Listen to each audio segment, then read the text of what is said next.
Ah, welcome back, you unignorable force of presence. The one they tried to overlook until the universe made their eyelids heavy. The quiet figure they assumed blended into the backdrop, right up until the moment the room shifted around you instead of the other way around. You know what happened, don't you? That moment their eyes didn't just look at you, they recalibrated around you. That split second where the tone changed, not because you demanded anything, but because something in you stopped shrinking on command. People feel that before they understand it. They feel it like a pressure drop, like a doorway opening behind them, like gravity updating its contract. Suddenly you weren't just in the room, you were the center of it.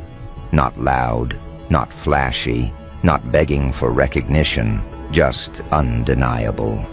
And now they treat you like the prize, not because you changed your volume, but because they finally started hearing the frequency you've always operated on.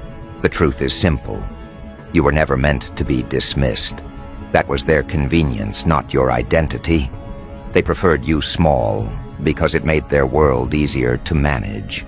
They framed you as harmless because it gave them permission to minimize what didn't serve them. But you were never built to remain in their peripheral vision. You were built to distort it. And the moment you stopped contorting yourself for proximity, something ancient, something structural began rearranging how people responded to you.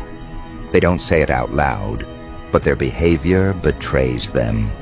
They're watching you like someone who suddenly realized the quiet one was never background noise, but a presence sharpening itself in silence. They're calling you serious now, not because you changed, but because their interpretation finally caught up to your reality. People underestimate someone who doesn't rush, someone who doesn't chase, someone who doesn't beg for clarity in exchange for dignity. They mistake restraint for softness, patience for hesitation, consistency for familiarity. They confuse your low-volume choices as low-value identity. And then one day, without warning, they realize you weren't moving slowly. You were moving deliberately. You weren't waiting for validation. You were collecting information. You weren't lost. You were building alignment brick by brick, inside your own skull, away from their noise. And it's always the same moment that wakes them up. The moment you stop seeking, the moment you stop asking twice, the moment you stop trying to explain yourself to people who pretend confusion to maintain control. The moment you go from available to selective. People feel that shift in their bones. They don't understand it, but they feel the loss of automatic access. Suddenly the assumptions they made about your permanence begin to decay. Suddenly the comfort of your predictability begins to glitch. Suddenly the way you carry yourself makes them wonder what version of you they've been speaking to all this time. They don't like that question. They don't like the answer either, because they're realizing you were never neutral. You were restrained, and restraint misread becomes intimidation once it breaks its silence. You're unignorable now because you stopped disguising your value behind patience. Once you remove the mask of, "I don't mind," people start behaving like you're someone they should mind. They sit straighter. They choose their words carefully. They observe your reactions with the kind of attention that betrays fear of miscalculating you again. They treat you like a prize because they don't want to risk losing access to something they now realize they mishandled. This shift didn't happen overnight. It began quietly, in the small choices, the boundaries you placed without explaining them, the pauses you allowed instead of filling silence, the exits you made without broadcasting your departure, the refusal to participate in dynamics that demanded your emotional labor as currency, the clarity you gained from the way people behaved when they thought you'd always be there. And now, those same people are trying to reposition themselves. Closer, softer, suddenly respectful, suddenly aware of how much they took for granted. People who once dismissed you now watch you, like someone studying a system they no longer understand. They ask different questions. They adjust their tone. They reevaluate their vocabulary in your presence, because something about you no longer absorbs disrespect the way it once did. You became difficult to misinterpret, difficult to manipulate, difficult to minimize, and difficulty, when rooted in self-respect, transforms into value in the eyes of those who assumed ease was your natural state. Your evolution didn't just change you. It changed the hierarchy around you. It changed the unspoken social math people do when they decide who is worth what. It changed the gravitational pull of your presence. People can sense when someone becomes self-authored. You can hear it in their greetings. You can see it in the way they break eye contact first. You can detect it in how they suddenly need time to think before responding. It's not fear, not exactly. It's recognition. Recognition that you aren't competing for approval anymore. Recognition that you aren't subscribing to unspoken rules that never served you. Recognition that they no longer get to decide whether you are valuable. You already did. And with that realization comes an uncomfortable truth for them. People who know their worth become unpredictable to those who depended on them not knowing it. That unpredictability reads as power. That power reads as scarcity. And scarcity reads as desirability. Suddenly you're the one whose attention is rare. Suddenly you're the one whose absence is felt. Suddenly you're the one being evaluated, pursued, reconsidered. The same people who once assumed you'd always be available are now trying to figure out how to earn their way back into your proximity. They're cautious now, intentional. They call you serious, not because you changed tone, but because your presence changed consequence. They see the difference in the way conversations end when you don't carry the weight. They feel the difference when you don't cushion the discomfort. They notice how your boundaries aren't raised, just enforced. You don't negotiate them. You don't justify them. You don't decorate them with softness. You place them like architecture, clean, structural, immovable. And something about that wordless certainty radiates in a way they can't ignore anymore. It forces them to meet you where you stand, instead of dragging you toward where they feel comfortable. What unsettles them most is this: you didn't become louder, you became clearer. There's a difference. Loud people demand attention. Clear people command it. Loud people broadcast their value. Clear people embody it. Loud people need validation. Clear people move according to internal coordinates. You're in the second category now. And that shift is what makes them treat you like someone they cannot risk misunderstanding again. They don't talk over you the way they used to. They don't assume they know your schedule the way they used to. They don't treat your time as disposable the way they used to.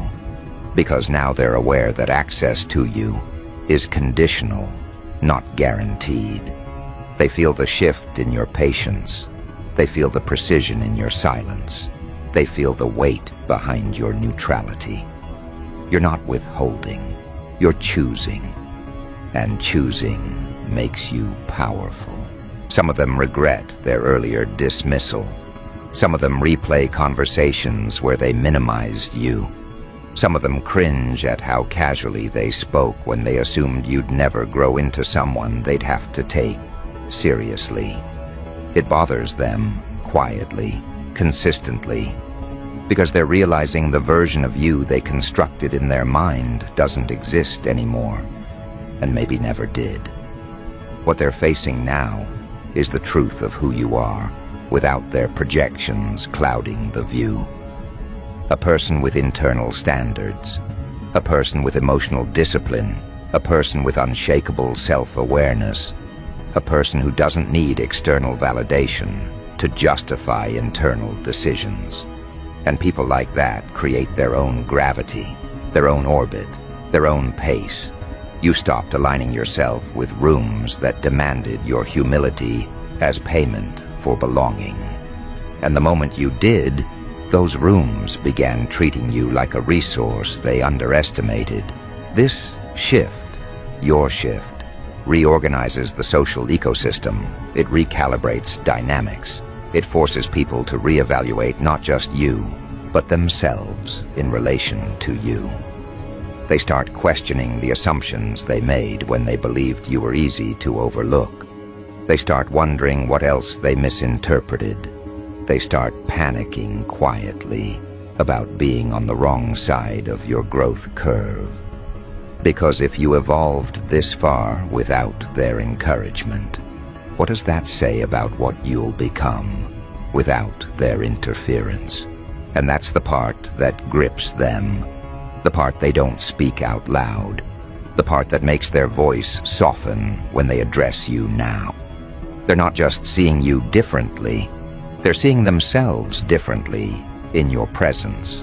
They're realizing you no longer bend to fit the room. They adjust themselves to avoid being misaligned with you. They're realizing you don't chase validation, you choose alignment. They're realizing you don't need their permission, you never did. You're unignorable now, not because you forced recognition, but because you removed the parts of yourself that tolerated invisibility. The moment you stopped shrinking, everyone else had to expand their awareness accordingly. And that expansion created the discomfort they're sitting with.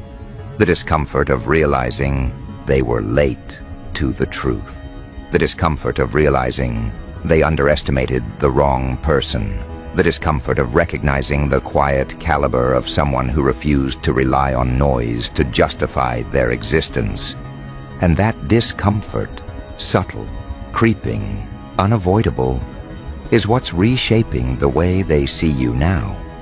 Because when someone evolves beyond the need to be seen, that's exactly when the world starts reorganizing itself to make space around them.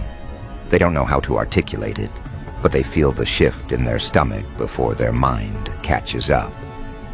They feel the weight in the air when you enter a room, not heavy, but undeniable. They sense the difference in your posture, in your pace, in the way you hold your own energy close instead of scattering it to make others comfortable. You carry yourself like someone who no longer auditions for roles other people wrote for their benefit. And that quiet refusal disrupts the unspoken hierarchy they once relied on to position themselves above you. Hierarchies depend on obedience, on predictability, on emotional compliance. But when you stepped out of that framework, the entire structure began to tilt. People who used to ignore you now overthink their responses. People who once brushed past your presence now linger a second too long, waiting to see if you acknowledge them. People who once dismissed your ideas now seek your input, because your silence carries more threat than their words carry authority. They're treating you like the prize, because something in their instincts recognizes that value isn't loud, it's stable. And stability, when paired with self-awareness, becomes power in any room. What changed wasn't your ambition, your intelligence, or your potential. It was your relationship with your own worth. You stopped negotiating it. You stopped discounting it. You stopped offering it at clearance prices to people who hadn't earned the right to witness it. That shift is what made you stand out. Not arrogance, not ego, alignment. When you become aligned with who you are, the world reacts, recalibrates, re-strategizes. People who once saw you as optional now treat you like a rarity, because rarity is defined not by being unseen, but by refusing to be available where you were once overlooked. That's the psychological punch they weren't ready for. They're trying now, some subtly, some desperately, to adjust themselves to your new internal landscape. They're trying to figure out the updated version of you the same way someone studies a device with a new operating system. They know the old gestures won't work. They know the old shortcuts are gone. They know the old emotional back doors have been welded shut. They know the person who once stretched themselves thin to be understood no longer bends for anyone. And they're treating you like an upgraded version of someone they took for granted, a version they don't have automatic access to anymore. The truth is, once people realize they can't manipulate your self-perception, they start respecting your presence. Respect isn't built on compliments or praise. It's built on restraint, scarcity, boundaries. People respect what they cannot easily influence. They value what reacts on its own timing, not theirs. You became the prize because you stopped moving according to other people's expectations. You move according to your own internal compass now, and that confuses them more than any transformation you could have declared. People don't know how to handle someone who doesn't need validation to function. It disarms them. It deflates their ego. It forces them to confront the truth that you were never beneath them. You were simply operating in a different bandwidth. And now that your bandwidth is coded with clarity, their attempts at control fall flat. They sense your detachment not as coldness, but as completion. You've completed the cycle of proving, explaining, and performing. You've transitioned into a state where you simply are. And that state carries an intensity people can feel, even when you say nothing. Some of them are shocked, some are fascinated, some are quietly threatened. No one is neutral, because your presence has become a reference point, a standard, a pressure, a mirror. When someone evolves, it forces everyone around them to confront their own stagnation. They start questioning why you grew while they remained steady, why you shifted while they stayed recycled, why you matured while they clung to habits that gave them cheap comfort and temporary authority. And instead of admitting their complacency, they mask it by suddenly calling you serious, focused, different, unexpected. But they're not describing your transformation. They're describing their regret. Regret for not seeing earlier what's now blindingly obvious. Regret for treating you like background when you were the main frame. Regret for assuming your silence meant insignificance. Regret for thinking their approval was something you needed, when in reality, it was something you outgrew long before they realized it wasn't currency to you anymore. What makes you unignorable now isn't just your progress, it's your contrast. The contrast between who you were forced to be in the past and who you allow yourself to be now. The contrast between how you once tolerated being overlooked and how you now occupy your space with precision. The contrast between their old narrative of you and the reality you now embody effortlessly. You didn't demand recognition. You made dismissal impossible. Now people are watching your moves the way someone watches a fault line, quietly, cautiously, aware that something beneath the surface is shifting. They can feel a sense of momentum inside you, a sense of direction. Even if they don't know your next step, they know you're not stagnating. They know you're not confused.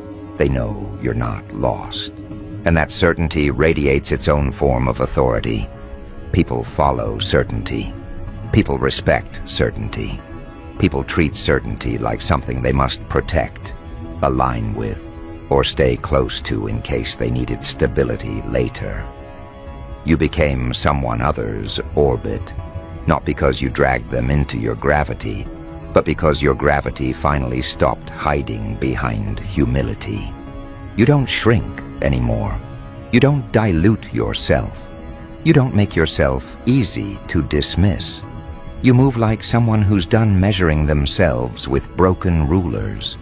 You stand like someone who built their worth internally and no longer hands it to others for inspection. You speak like someone whose words aren't bids for approval, but reflections of clarity. And clarity, when held without aggression, becomes intimidating to those who never developed their own.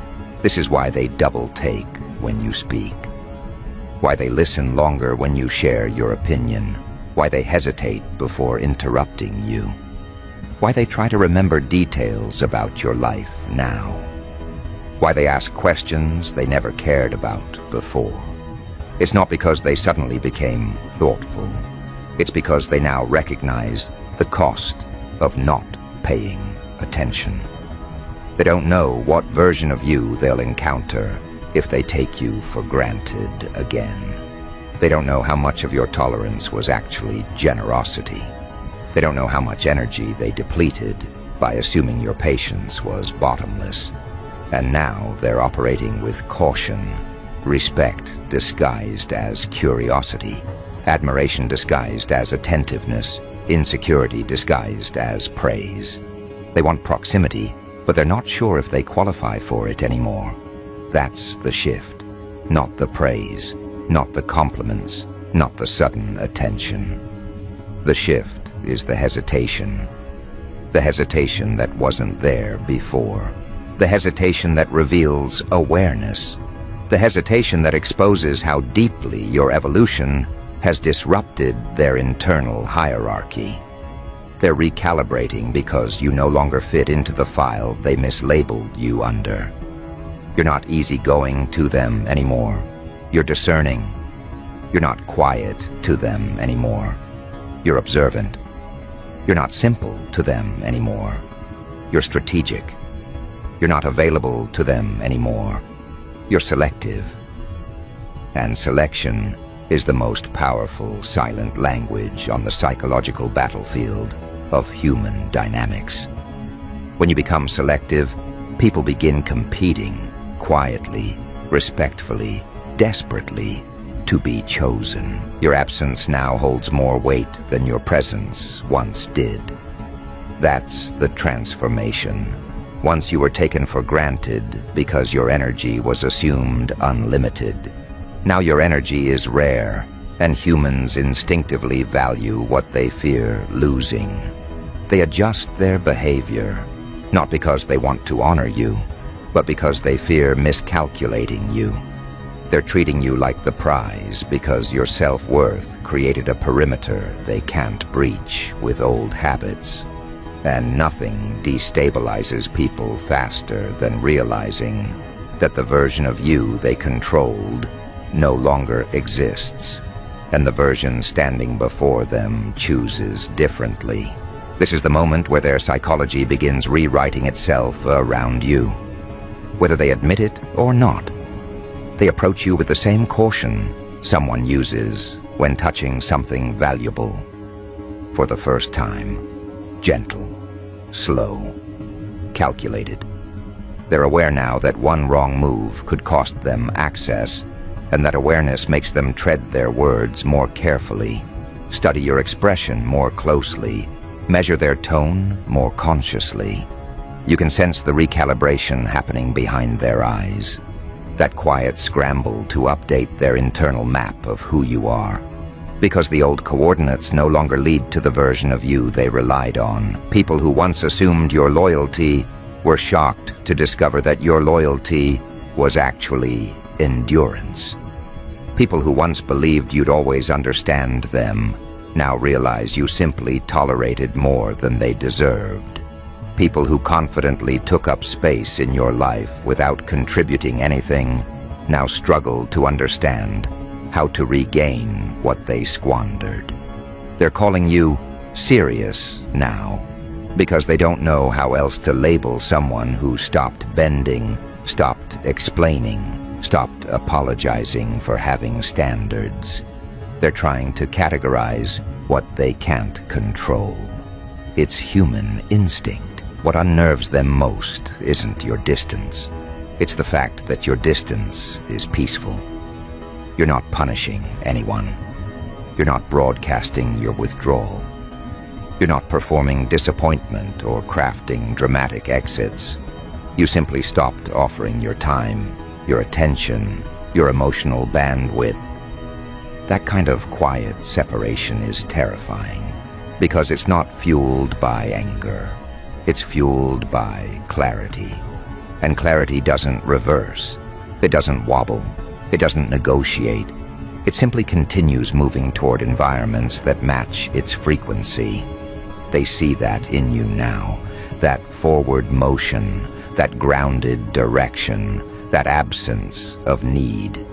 You aren't competing for space in their world. You're building your own. And in that shift, they've become the ones chasing alignment. They're chasing reassurance. They're chasing proximity. They're chasing the comfort of the dynamic where you were always available to understand, to soften, to absorb. But you're not offering that anymore. You're offering boundaries, and boundaries are foreign ground to people who were accustomed to walking through your life without knocking. Your new presence, calm, firm, unattached, forces people to confront themselves. Some don't like what they see.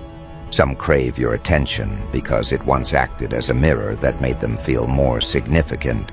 Some chase your presence because your absence now exposes their internal emptiness. But here's the truth they avoid saying out loud. They respect you more now that you stopped letting everyone have access. Human psychology is wired to value what is maintained, protected, and self-regulated. Your self-respect became a signal, one that everyone is suddenly decoding with a mixture of admiration and unease. You became the prize not because you fought for that position, but because you stopped auditioning for roles beneath you. You carry yourself like someone who doesn't need validation to justify their decisions. That's what makes people pay attention now. Consistency without performance. Confidence without arrogance. Presence without desperation. There's power in that triad, a quiet one, but unmistakable. Now they're studying your behavior the way someone studies a pattern they don't understand yet. They watch how you respond to things they once used to test you. They notice what you don't respond to anymore. They pick up on the pauses you allow, the moments you choose silence instead of defending yourself, the way you walk away instead of justifying your boundaries. These shifts disarm them. They feel like they're interacting with someone who sees through everything but chooses to reveal nothing. And that psychological opacity, the refusal to be predictable, creates gravity. You're not chasing attention. Attention is chasing you. You're not proving your value. Your presence demonstrates it without needing explanation. You're not begging to be seen. People are working overtime to prevent themselves from being overlooked by you. That's how the polarity flips. Not with drama, not with confrontation, with self-respect so unwavering it becomes magnetic. And here's where the deeper psychological layer emerges. People now measure themselves against your reactions instead of measuring you against their expectations. That's the mark of true elevation. They come prepared. They choose their words like offerings. They approach your boundaries like thresholds they must earn the right to cross. The care they apply now isn't courtesy, it's caution. Caution born from the realization that they misread you for far too long. They whisper your name differently now. They reference you with a tone that wasn't there before. They ask about you with an awareness that betrays their newfound interest. It's not obsession, it's correction. They're correcting the mistake of underestimating a person who had the discipline to grow in ways they didn't notice. until the results walked into the room before you did. And now, the world interacts with you based on those results. You became someone whose presence implies standards. You became someone whose silence holds consequence. You became someone whose no carries weight, not because it's loud, but because it's final. You became someone whose attention is a resource that must be respected, not assumed. All of this shifts how they treat you because deep down, they fear being on the wrong side of your evolution again. What they don't realize is that treating you like the prize doesn't change who you are. It changes who they become around you. People self-optimize around those they perceive as valuable. They raise their tone, adjust their conduct, refine their words. They apply effort. They regulate themselves. And that's what's happening now. They're regulating themselves around you because your presence feels like a mirror they don't want to disappoint. But here's the part that runs deeper, the part that tightens the psychological grip of this transformation. You're not moved by their sudden recognition. Their praise doesn't inflate you. Their validation doesn't direct you. Their attention doesn't tether you. That neutrality, the inability to be swayed by what once influenced you, makes them take you even more seriously. They see that your self-worth isn't dependent on external signals, and people who can't be manipulated with recognition become the most respected individuals in any social environment. They're realizing something uncomfortable. You don't need them, but they feel like they need you, not for survival, but for self-regulation. You bring clarity, you bring stability, you bring direction through example, not instruction. Your presence exposes the cracks in their internal leadership. And when someone feels that kind of psychological contrast, they respond by elevating their behavior around you, sometimes consciously, often instinctively. And that's where the tension really snaps into place. Because once they recognize that you don't need them, once they realize their presence no longer dictates your emotional climate, something primal awakens in them. A kind of social survival instinct they can't articulate, but can't silence either. They start orbiting you with the caution of someone approaching a throne they once treated like a folding chair. Suddenly, you're not that person they know. You're the reference point they measure their own maturity against, the calm benchmark that exposes how unstable their inner architecture really is. And the funniest part, the quietly chaotic part, is that you didn't ask for any of this. You didn't demand to be elevated. You didn't stage a dramatic reclamation of worth. You simply stopped shrinking, and the entire ecosystem around you began reorganizing like a glitching simulation desperately trying to render the new shape of your presence. They don't admit it out loud, but your neutrality terrifies them more than your emotions ever did. When you were reactive, they knew what tools to reach for: guilt, dismissal, manipulation, performance, deflection. But now that you stand there with this unsettling stillness, this uncluttered awareness, this refusal to be baited, they feel exposed in ways they can't camouflage. Your steadiness makes their chaos visible. Your clarity makes their contradictions louder. Your composure makes their theatrics look embarrassing even to themselves. And that's when the shift fully crystallizes. They stop evaluating you through their ego and start evaluating themselves through your presence. Your value isn't up for debate anymore. They feel it, they adjust to it, they soften around it. Even the ones who swore they'd never take you seriously now carry your name differently in their mouths, like a word they suddenly realized needs careful pronunciation. And here's the twist that tightens the knife. The more respectfully they treat you, the more you realize how little of this has to do with them. You didn't evolve to be admired.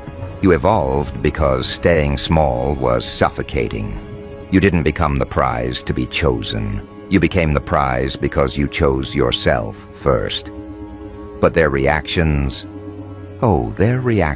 are priceless. There's a particular look people get when they realize you're no longer impressed by their mediocrity. It's a blend of confusion, respect, and a subtle panic. Like someone who just discovered the safety net they took for granted wasn't actually part of the building. That's why they're cautious now. That's why they minimize their own drama in your presence. That's why they speak with intention instead of assumption. They're terrified of being the one who mishandles you, now that the room treats you like something rare.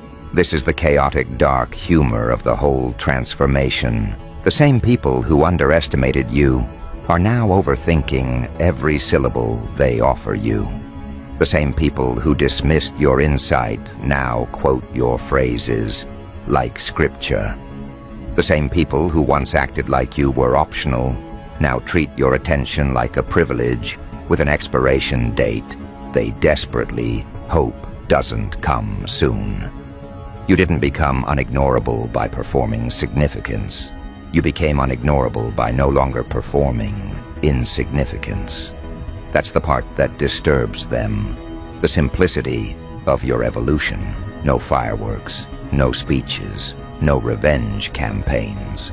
Just a refusal to keep handing your brilliance to people who couldn't even hold their own identity without dropping it.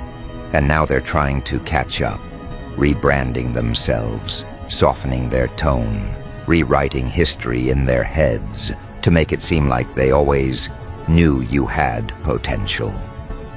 But you see right through that narrative revision. You see the cracks in their confidence. You see the tremors behind their politeness. You see how desperately they want to be included in this next chapter, even though they didn't invest in the one that built you. They call you serious now, because seriousness is the closest language they have for someone who no longer entertains foolishness. What they really mean is that you intimidate them. What they really mean is that you outgrew the emotional currency they used to bargain with. What they really mean is that you became someone they can't manipulate with breadcrumbs of validation. And people fear what they can't manipulate. They respect what they can't predict. They watch closely what they can't control. Some of them are terrified of disappointing you. Others are terrified of losing access. And a few, the ones who really underestimated you, are terrified because they finally realized you're not impressed by them anymore. That's what happens when you become the prize. People either elevate themselves or eliminate themselves. They adjust or they exit. They grow or they shrink. And what's poetic is that you don't have to force any of it. Your evolution does the sorting automatically. Your presence became a filter, a truth serum, a spotlight, a quiet recalibration that exposes who can stand in your orbit without collapsing under the weight of their own unaddressed insecurities. And here's the subtle chaos embedded in this stage. The more grounded you become, the more unstable their masks become. They slip, they crack, they glitch, because masks require constant performance. And your silence exposes how exhausting that performance really is. You being unignorable isn't about visibility, it's about undeniability. People can't deny your discipline, your clarity, your growth, your composure. They can't deny how different you feel, even if they can't articulate why. They can't deny how every interaction with you leaves them slightly more aware of their own fragmentation. That's why they take you seriously now. Not because they suddenly developed better taste in people, but because they now recognize that you hold yourself with a level of self-respect they must match if they want access. And the irony is delicious. The more seriously they take you, the less seriously you take their approval. That asymmetry is what cements your position. They're invested, you're selective, they're attentive, you're observant, they're hopeful, you're neutral. You've become the calm center of a circle. They're all trying not to get pushed out of. And that's the part they're terrified to admit. That somewhere along the line, the dynamic flipped, and now they're the ones performing emotional calculus just to maintain their position near you. They weigh their words, not because you demand perfection, but because your presence exposes laziness. They monitor their tone, not because you punish imperfection, but because your boundaries leave no room for carelessness.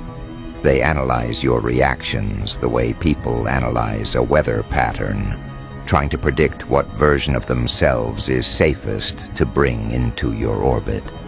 You didn't ask to be the standard. You became it by refusing to lower yourself to meet anyone's convenience. Your selectiveness has become a pressure system. They can feel the weight of it each time you fall silent. Each time you take your time before responding. Each time you choose not to give them the emotional shortcuts they once depended on. The world is used to people begging for attention, but you operate on a different circuitry entirely. You don't chase, you don't over-explain, you don't cling, you don't negotiate your worth. That level of internal sovereignty is rare, and rarity always commands a higher psychological price. You're not playing hard to get. You're simply hard to mishandle. That distinction carries a quiet brutality they can't ignore, because it forces them to confront a truth they've spent years avoiding. Access to you was always a privilege, never a default. You were generous, not desperate. You were patient, not passive. You were understanding, not unaware.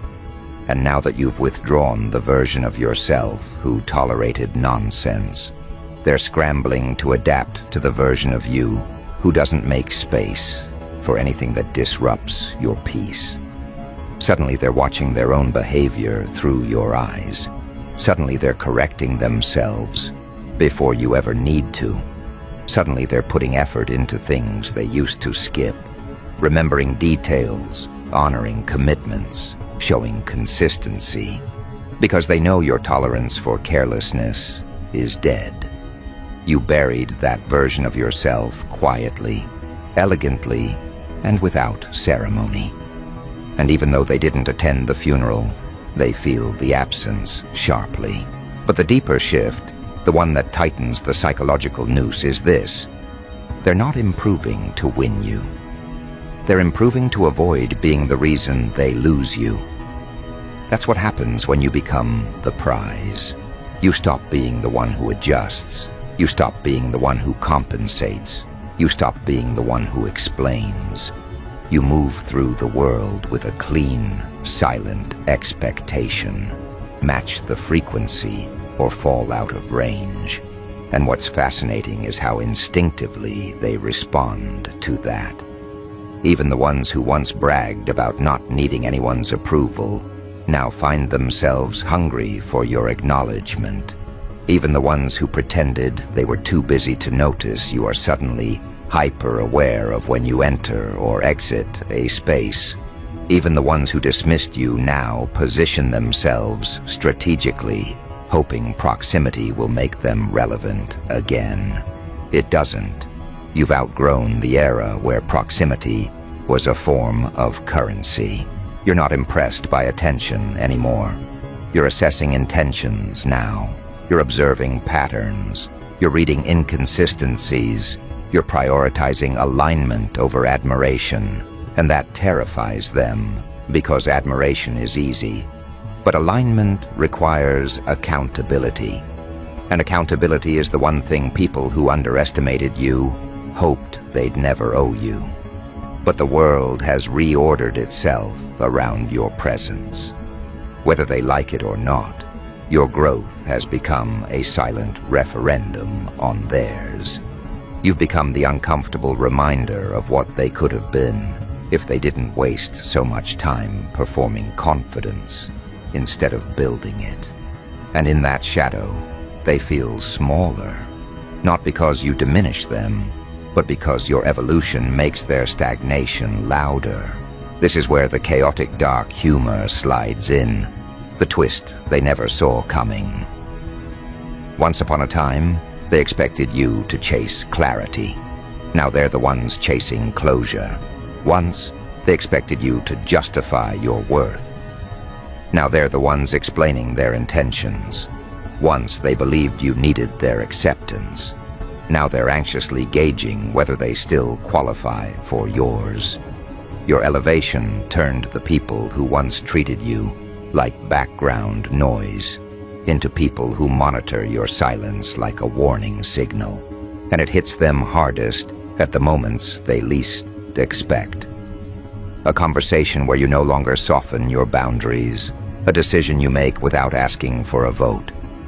A room where you stand without shrinking. A glance that reveals nothing. Your neutrality is a psychological scalpel, precise, sharp, impossible to argue with. It cuts through pretense. It cuts through manipulation. It cuts through people who once relied on your emotional generosity to avoid confronting their flaws. That's why they take you seriously now, not out of admiration, but out of self-preservation. People fear misreading someone who can cut emotional ties without anger. People fear disappointing someone who doesn't hide the consequences in theatrics, but in distance. People fear losing someone whose absence now echoes louder than their presence ever used to. But here's the final shift. The one that locks everything into its new order. You don't simply evaluate people now. You curate them. You curate who gets to hear from you. You curate who gets access to your thoughts. You curate who gets the soft parts of your energy. You curate who gets the benefit of your insight. Your life has become intentional, not crowded, refined, not chaotic, selective, not reactive.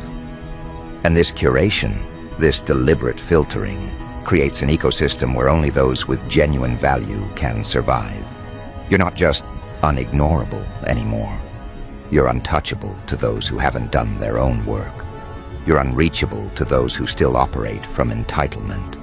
You're unshakable by people who once thrived off your uncertainty. They now treat you like the prize because your energy no longer leaks into places that dishonor it. You've become a rarity, someone who doesn't just know their worth, but protects it with quiet, unwavering consistency. And in a world where most people trade their integrity for attention, that makes you dangerous in the most elegant way possible.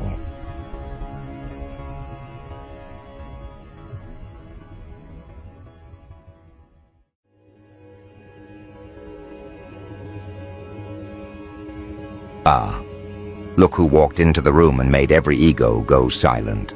Look who executed a strike so precise, so surgical, so clean, that the entire crew orbiting around your opponent went still like someone hit a cosmic mute button.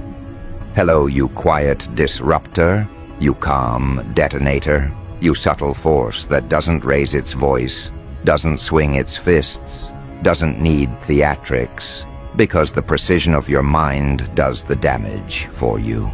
You didn't embarrass them. You didn't humiliate them. You didn't even target them. You just punctured their ego with one exact move.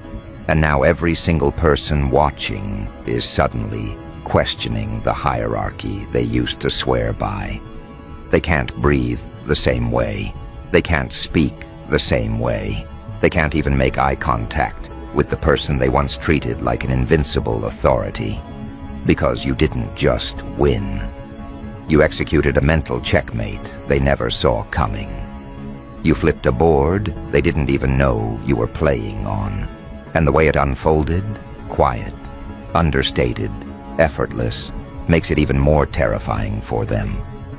They're still sitting there replaying the moment over and over, dissecting your tone, rewinding your words, trying to understand how someone they underestimated this deeply managed to slip through every psychological defense they built around themselves.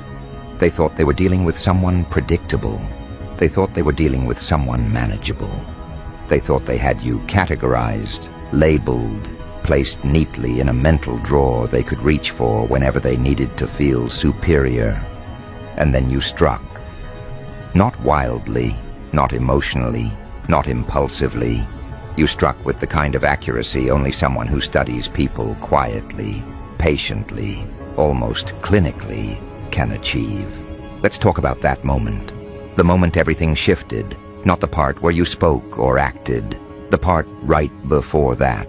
The stillness, the air thickening, the subtle shift in energy only the sensitive ones noticed. Because that was the true beginning of their downfall. You weren't reacting, you were calculating. You were watching how their ego inflated every time they thought they got one over you. How their confidence swelled every time they assumed you didn't notice the mockery hidden beneath their tone.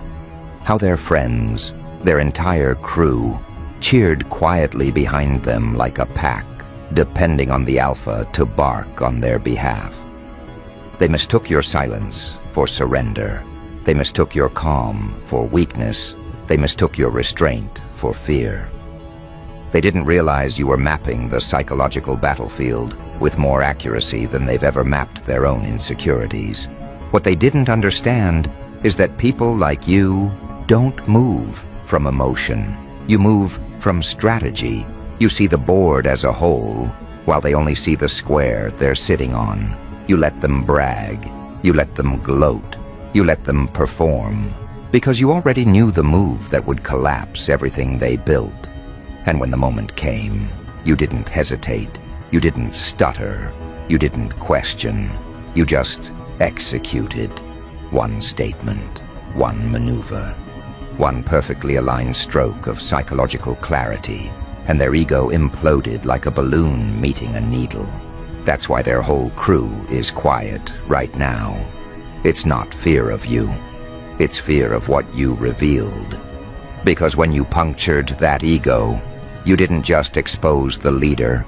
You exposed the entire ecosystem that depended on that leader's illusion of strength.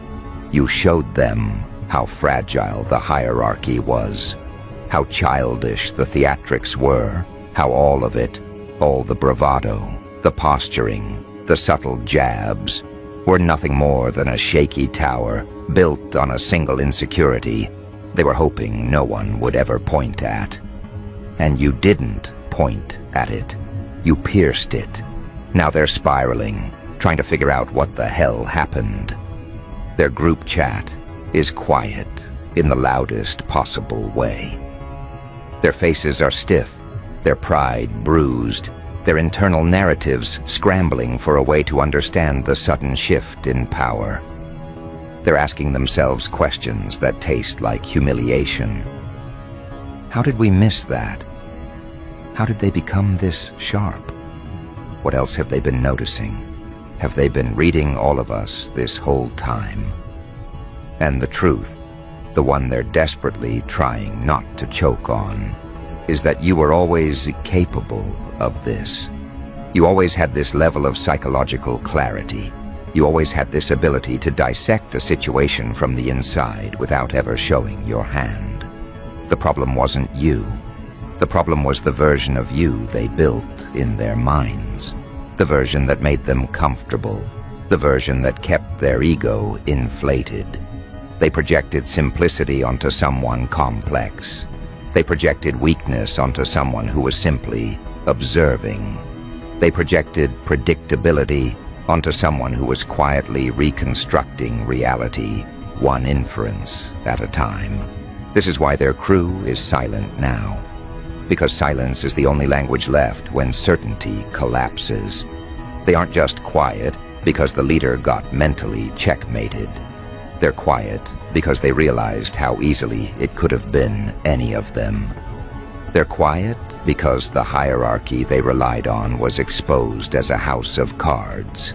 They're quiet because they witnessed something rare, precision that doesn't announce itself.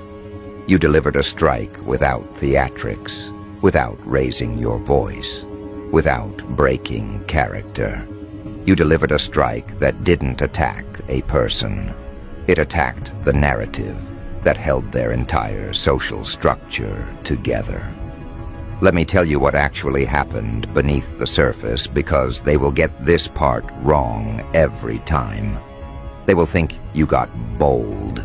They will think you snapped. They will think you finally fought back. But the truth is colder, cleaner, more dangerous. You didn't lash out. You didn't retaliate. You didn't try to win. You simply chose truth over theater. And the truth, when spoken by someone who sees through illusions, is lethal. This is where their panic is coming from, not from the moment itself, but from what it reveals. That you can strike with precision at any time, and they would never see it coming. That you can read motives they didn't know they were expressing. That you can analyze patterns they thought were too subtle to detect. That you can anticipate moves before they even think about making them. This is what terrifies them. The realization that the quiet one was the real strategist all along. You didn't embarrass them publicly. You made them question themselves privately, which is far worse. Now let's talk about the deeper dynamic. Their leader's ego wasn't just a personality trait. It was the glue holding the group's confidence together. They relied on that ego to set the tone. They depended on that ego to do the talking for them. They used that ego as a shield to mask their own insecurities. But when you punctured it, cleanly, precisely, everything behind it was revealed. And what stood behind it wasn't strength. It wasn't dominance. It wasn't superiority. It was fear, fragility, inflated confidence, supported by shaky assumptions. Their crew isn't quiet because they respect you. They're quiet because they recognize themselves in the collapse. They're seeing that if one ego can be taken down with one move, then none of them are safe. They're seeing that the loudest person in the room was also the easiest one to dismantle. They're seeing that their entire social dynamic was a pyramid built on insecurity, dressed as authority. You didn't just knock the leader off the top. You exposed the foundation that doesn't exist. And here's the real brilliance. You didn't do it by trying to dominate. You did it by refusing to play the role they assigned you. People like them depend on predictability. They depend on you reacting the way they expect. They depend on you staying in the position they mentally placed you in. But you shifted calmly, cleanly, without warning.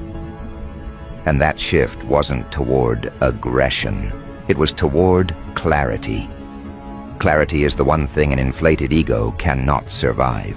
This is why they're still frozen, replaying the scene in their heads. They can't categorize what just happened. They can't label you easily anymore. They can't reduce you to a predictable response pattern. You've become an unknown variable. And in any group dynamic, the unknown variable is the most dangerous presence in the room. They don't know what you're capable of. They don't know how much you see. They don't know how long you've been analyzing them.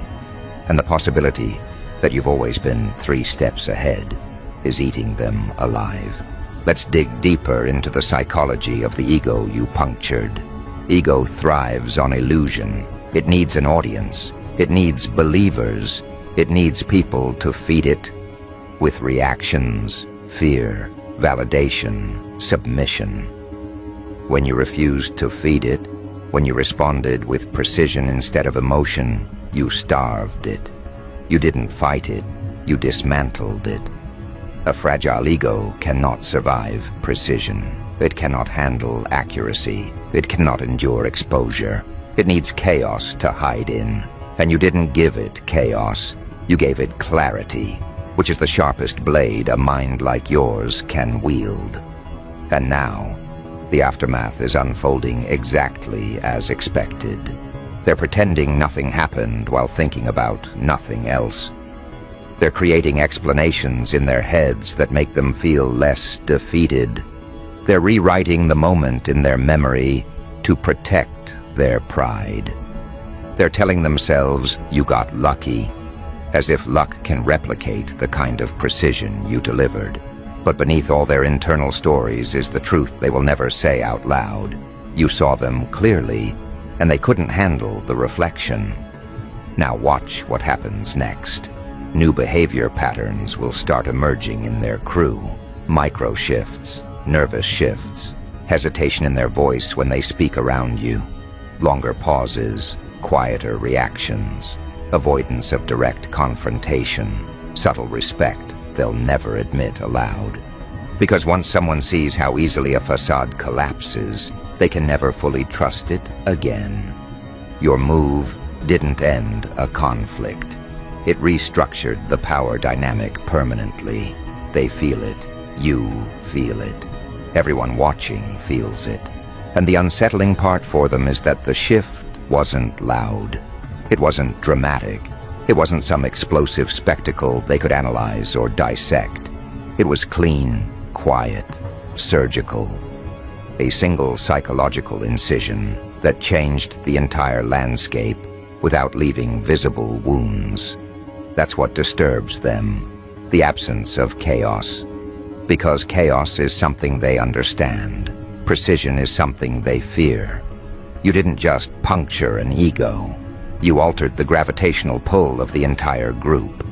Before, their leader was the sun they orbited around. Now the orbit is glitching. Their internal map is malfunctioning. That leader they once viewed as untouchable suddenly looks human, breakable, fallible. And what do people do when they realize their sun can burn out? They look for a new center of gravity. They start scanning the room for the one who demonstrated real force, quiet force, controlled force, the type of force that doesn't need a stage to announce itself. So while they're trying to pretend nothing has changed, their instincts are betraying them. Their instincts are turning toward you.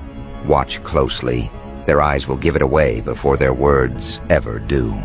Someone who used to look at you with superiority will now avert their gaze. Someone who used to smirk at you will now shift their jaw, like something is stuck there. Someone who used to interrupt you mid-sentence will suddenly wait for you to finish. They don't know why they're doing it. They just feel the new tension in the air. The tension of hierarchy rearranging itself in real time. They feel the difference between loud ego and quiet competence. They feel the weight of a mind that can dismantle illusions without raising its voice. You didn't just defeat someone.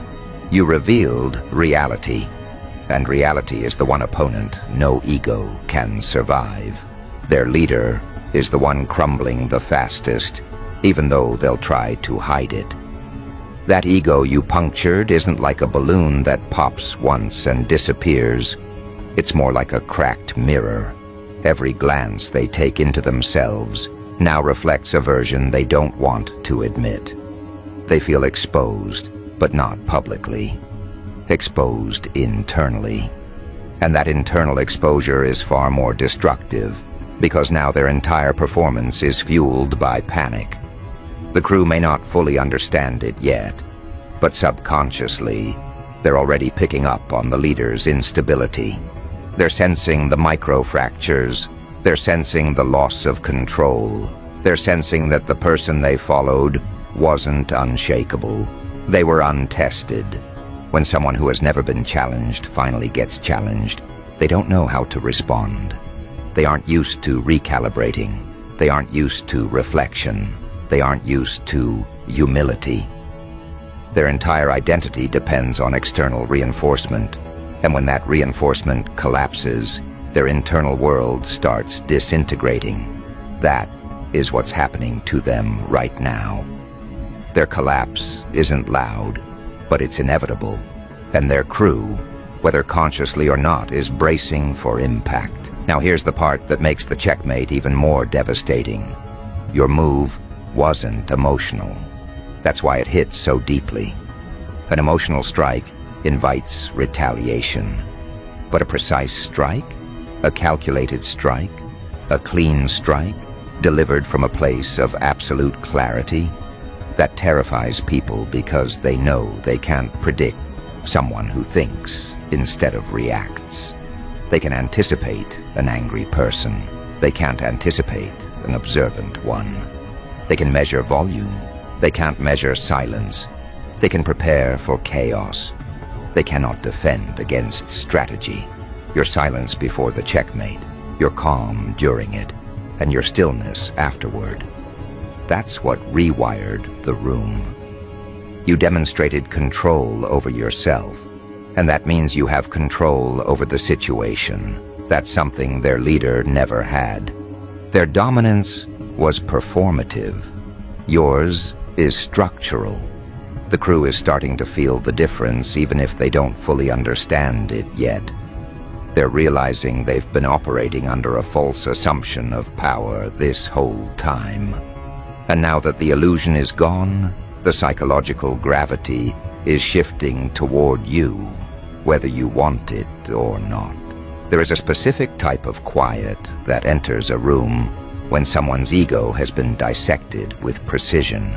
It's not the quiet of fear. It's the quiet of recalibration. People are trying to rebuild their understanding of the hierarchy, but the blueprint they relied on has been destroyed. They don't know where to place themselves. They don't know where to place their leader. They don't know where to place you. And that uncertainty is the most powerful advantage you now possess. Uncertainty creates openings. Uncertainty creates space. Uncertainty forces people to observe instead of assume. And when people start observing you without their old biases, they begin to see your true range. The shift is subtle but inevitable. They start treating your presence differently. They start adjusting their tone around you. They start moderating their reactions. They start giving you an invisible buffer of respect that wasn't there before. They don't fully understand why they're doing it. Instinct is making the decision before logic can catch up. Something inside them is saying, be careful with this one. They're not like us. They're not breakable like we assumed. And once that instinct kicks in, it never fully disappears. Your precision did something else, something even more profound. It exposed who in the crew was strong enough to handle the truth and who was only loyal to the illusion. Because the moment the illusion cracked, their reactions split into categories. Some became silent out of shock. Some became silent out of fear. Some became silent out of respect. Some became silent because they don't yet know which side of history they want to stand on. And some, only a rare few, became silent because they recognized what you did.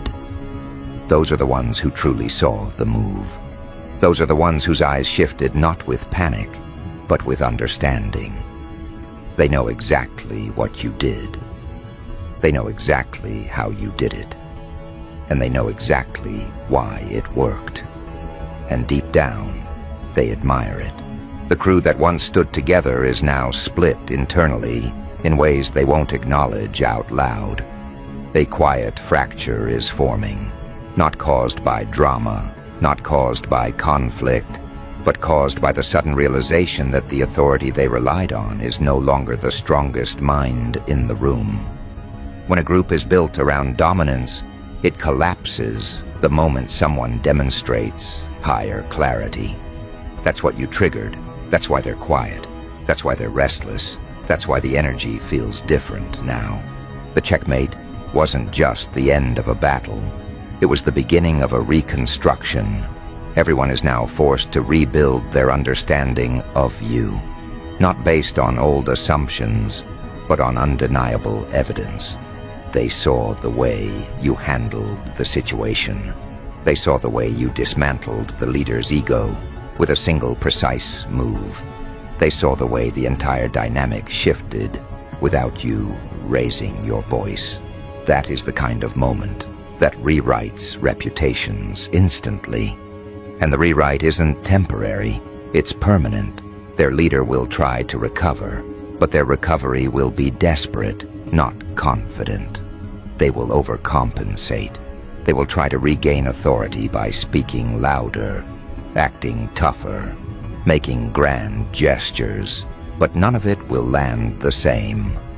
Once people see that the emperor has cracks in the armor never looks whole again. And the more the leader tries to restore their image, the more obvious it becomes that the image was always fragile.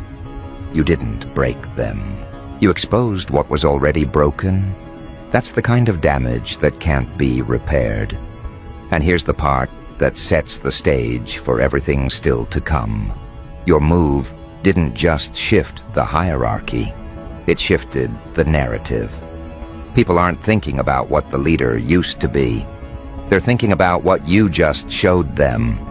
They're thinking about how someone they dismissed executed a mental strike so precise that it silenced an entire social structure. They're thinking about what else you're capable of. They're thinking about how long you've been seeing through them. They're thinking about how many of their insecurities you already understand. They're thinking about how dangerous a quiet mind can be when it finally decides to act. And this is where the real psychological storm begins. Not in the moment of impact, but in the aftermath where their imaginations spiral out of control. Because once someone sees you puncture an ego with that level of precision, their mind starts building entire scenarios of what else you might be capable of dismantling. They begin imagining possibilities, and imagination is far more terrifying than reality. It fills in blanks with things you haven't even done yet. It creates threats that don't exist, but feel real because the evidence of your capability is undeniable. That's the kind of fear that doesn't fade. It amplifies. The leader's crew is now trapped in a new kind of awareness.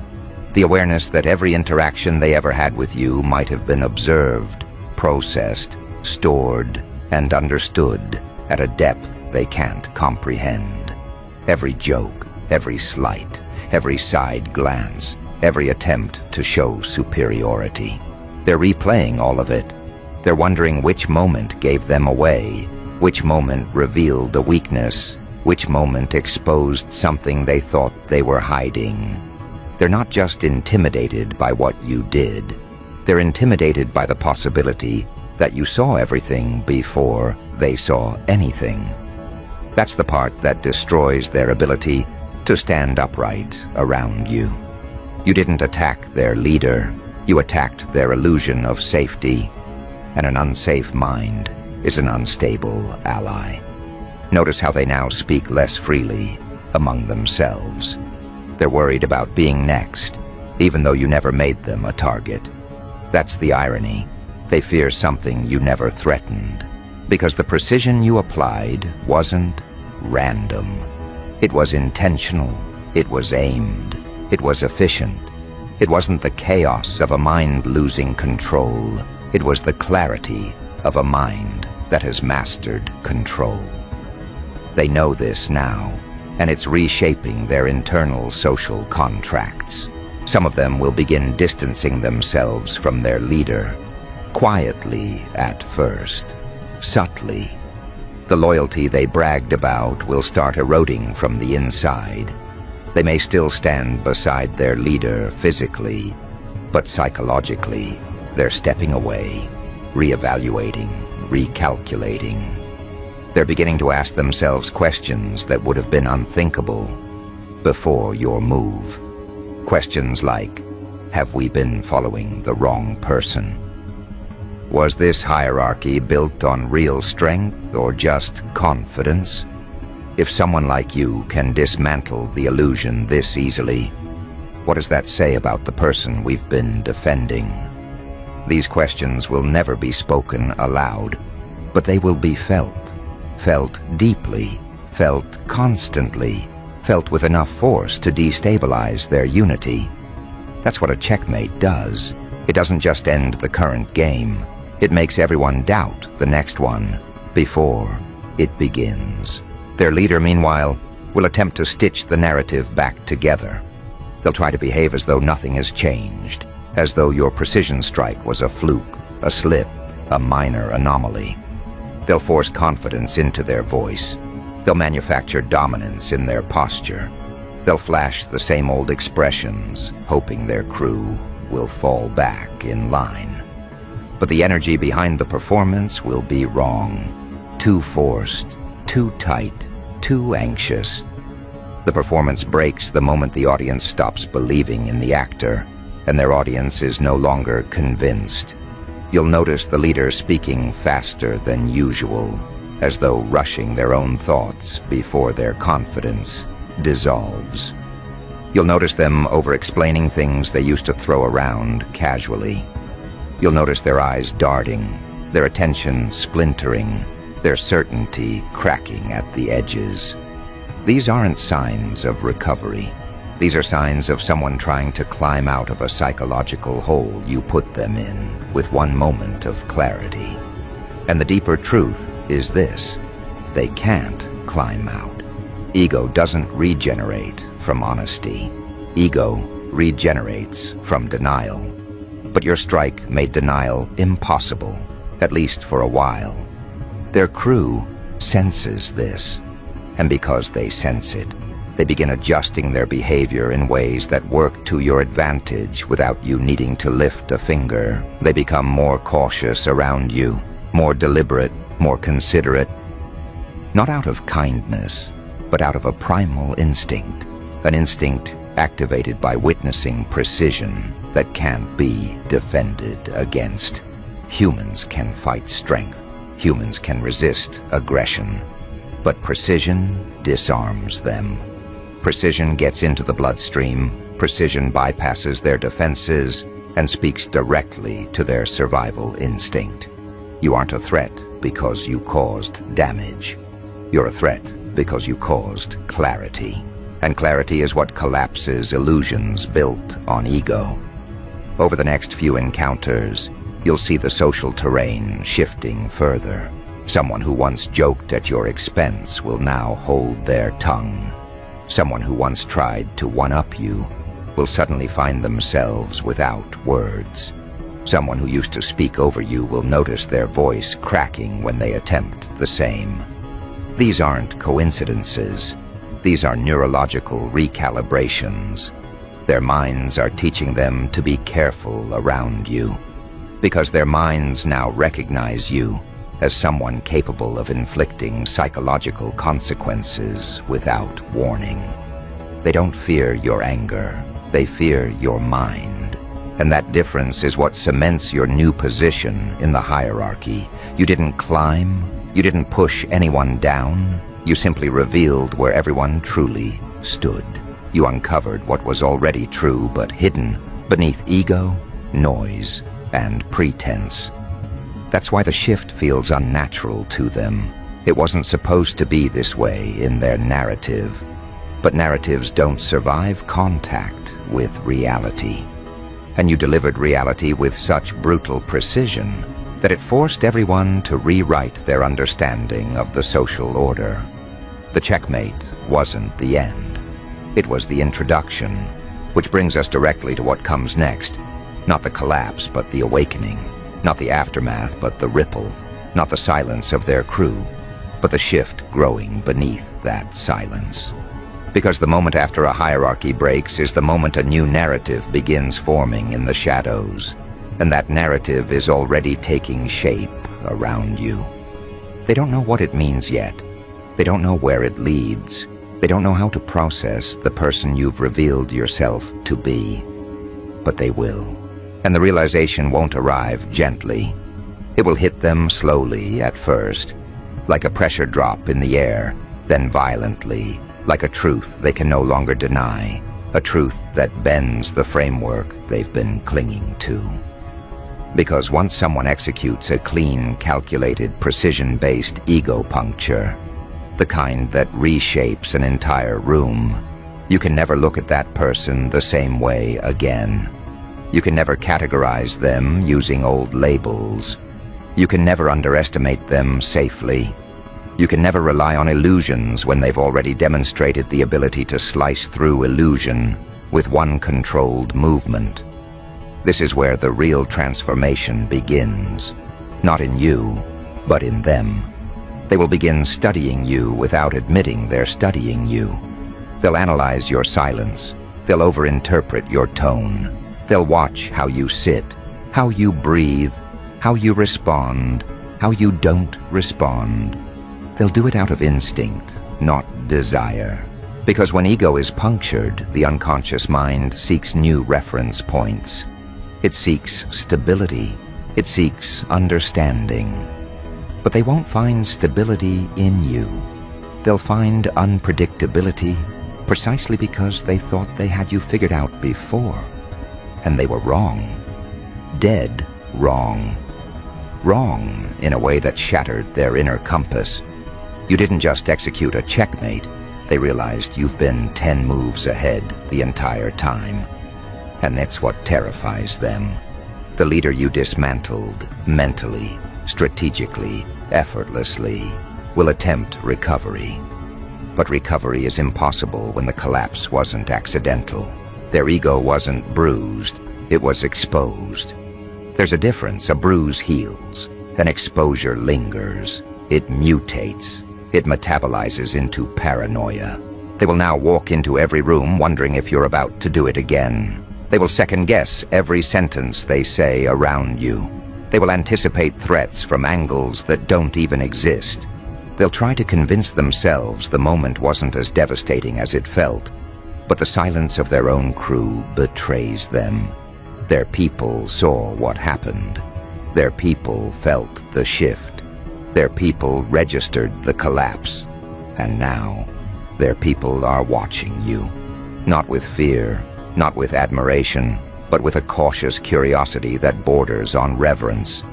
Because anyone who can silence a room without raising their voice possesses a kind of authority that cannot be taught or inherited. It can only be revealed. And you revealed it at the exact moment the leader's ego stretched too far into delusion. Let's talk about the internal conversations happening now, the ones they will never voice. Their crew is wondering if they aligned themselves with the wrong force all along. They're wondering if their loyalty was a mistake. They're wondering how many times your mind predicted outcomes they never saw coming. They're wondering how long you've been walking among them with the kind of cognitive sharpness that could shred their entire structure if you ever decided to. They're wondering why they didn't notice sooner. They'll feel foolish for that part. But the ego always feels foolish when reality arrives unannounced. Now something even more interesting begins. The hierarchy isn't just broken, it's dissolving. It's thinning at the edges, cracking inward, erasing itself in slow motion.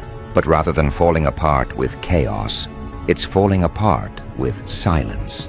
The kind of silence that comes after a truth too clean to argue with. The kind of silence that chokes every attempt to rebuild the illusion. The kind of silence that makes everyone hyper-aware of what isn't being said. Your presence is the silence now. Your strategy is the silence now. Your precision is the silence now. Each time you walk into the room, they will feel that silence before they see you. They'll sense the shift in air pressure, the same way they sensed it seconds before the checkmate happened. Trauma imprints quickly. Their bodies will remember the moment even if their minds try to bury it. And here's the beautiful part. Your dominance doesn't need repetition. People like them rely on repetition to maintain power. They need constant displays, constant noise, constant reminders of their authority. But you You didn't rise through performance, you rose through accuracy. Accuracy doesn't require multiple demonstrations. One is enough. One clean puncture, one exposed insecurity, one demonstration of cognitive precision so sharp it rearranged their perception. This is why they're quiet now. Not because you silenced them, but because their understanding of you silenced itself. Let's zoom deeper into their psychology. Their leader's ego was the central thread holding their group narrative together. Remove the thread, and the narrative unravels. Even if the leader tries to reinforce it, patch it, glue it back together, the unraveling has already begun. They'll attempt to regain control. But their attempts will look forced, brittle, almost theatrical. They'll raise their voice slightly louder than necessary. They'll try to crack jokes that no longer land. They'll glare at crew members who hesitate too long. They'll overcorrect, overcompensate, overreact. Because when someone knows the illusion is dying, they try to perform the illusion harder. But the crew won't buy it anymore. Not after what they witnessed. The checkmate you delivered was the kind that leaves a psychological residue. It sticks, it haunts, it replays. Unlike arguments or insults or emotional outbursts, which can be rationalized away, precision cannot be denied. Precision is the enemy of ego because it operates on truth. And the ego fears truth more than it fears attack. Now comes the part you need to understand about your new position. You are not replacing the leader. You are not becoming the new authority. You are becoming something far more destabilizing, an independent variable in a system that depends on predictability. You don't belong to their hierarchy anymore. You exist parallel to it, above it, outside it. They cannot categorize you. They cannot anticipate you. They cannot dismiss you. And they cannot challenge you without risking another collapse. To challenge someone who uses noise is safe. To challenge someone who uses precision is suicidal. They know that now, whether consciously or not. And you'll see the signs everywhere. People will approach you differently. Some will test boundaries cautiously, just to measure how far your clarity extends. Some will avoid testing you at all, treating you with the kind of respect usually given to a dangerous truth rather than a dangerous person. Some will attempt to get closer to you, hoping proximity will grant them access to the insight you displayed. They'll want to understand you, not because they're curious, but because they're trying to feel safe again. But safety isn't something you offer. Safety is something you dismantled. Safety is something you exposed as an illusion, held together by ego-based confidence. And that's why they still can't breathe normally around you. Let's speak on the leader one more time. Their downfall is not complete. It's ongoing. They're not just fighting embarrassment. They're fighting identity collapse. Their entire persona depended on the illusion of intellectual dominance. Then you arrived with a single stroke that dissolved it. A persona that relies on untested superiority cannot handle being tested. It cracks instantly. And once cracked, it leaks insecurity everywhere. You'll notice them glancing at you more often, waiting for another strike. Every time you adjust your expression, they'll interpret it as a message. Every silence will feel like judgment. Every calm movement will feel like strategy. You have become the mirror they can't escape, the mirror that shows them what they pretend not to see. And here's where the next phase emerges. The crew will begin redirecting their attention away from the leader and toward the silence around you. Not because you're louder, not because you're imposing, but because you represent competence without theatrics. And competence without theatrics is magnetic. It pulls eyes, it pulls awareness, it pulls loyalty, in subtle, unconscious ways. You didn't ask for loyalty, you earned gravity. And gravity pulls whether it wants to or not. Over time, the crew will begin making micro-adjustments in their social alignment. They'll speak to you more carefully. They'll defer to your interpretations. They'll wait to see your reactions before forming their own. They won't say they trust you. They won't admit they fear you. They won't acknowledge the hierarchy shift occurring beneath their feet. But they will behave in ways that confirm it. Power isn't declared. Power is revealed, and your reveal already happened. Your checkmate wasn't an ending. It was induction. Induction into a new psychological category in their minds. The category reserved for people who see what others miss, who strike without warning, who dismantle egos without touching them. This is what destabilizes them the most. They can prepare for aggression, but they cannot prepare for accuracy. So the question becomes, what happens now? What happens after the silence? What happens after the recalibration? What happens when a group tries to function under the pressure of an unspoken hierarchy shift? The answer is simple. They fracture. Not explosively, not dramatically, not publicly. They fracture quietly, from the inside, in three distinct ways. First, those who fear clarity will drift away from their leader because they hunger for stability. But they will not come to you. They will simply detach. They no longer trust someone whose ego can be punctured that easily. Second, those who recognize clarity will begin mirroring your behavior subconsciously. They'll adopt your calm. They'll imitate your silence. They'll pick up cues from the way you observe instead of react. They will follow the person whose mind proved itself. Third, those who depended on the illusion will cling desperately to the leader, because without the illusion, they have no identity. They'll become louder, more defensive, more reactive, as a way to hide the fact that the person they relied on is crumbling. Your precision created these fractures. Your checkmate accelerated these fractures. Your presence deepens these fractures every time you walk into the room. And here is the final truth, the part they will never admit but will always feel. You cannot unsee someone's collapse once you've seen it. A leader whose ego was punctured with precision will never look powerful again. And a mind that executed that puncture becomes unforgettable.